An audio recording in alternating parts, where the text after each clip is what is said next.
দেশের অর্থনৈতিক অবস্থা ভালোর দিকে যাচ্ছে বলে দাবি করেছেন অর্থ উপদেষ্টা ডক্টর সালেউদ্দিন আহমেদ।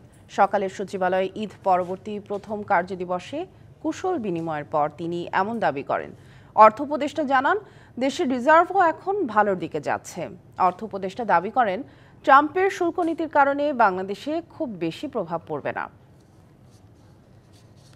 অনেক বেশি, এবার 3 বিলিয়নের মতো। তারপরে আপনার ফরেন এক্সচেঞ্জ রিজার্ভটা একটু বেড়েছে। অতএব সার্বিক দিক দিয়ে ঈদের সেটা ভালোই হয়েছে। আর তার মধ্যে একটা খবর আসছে যে ট্যারিফ, ট্রাম্প সাহেব একটা নতুন করে তার রেসিপ্রোকাল ট্যারিফ করেছে। এটা মূলত তার ডেফিসিট প্রচুর, ওই ডেফিসিটটা কিভাবে কাভার করা যায় একটা গাণিতিক হিসাবে সে করেছে। কিন্তু এটা যে একটা ইমপ্লিমেন্ট করবে, কিভাবে করবে, এটা নিয়ে যথেষ্ট প্রশ্ন আছে।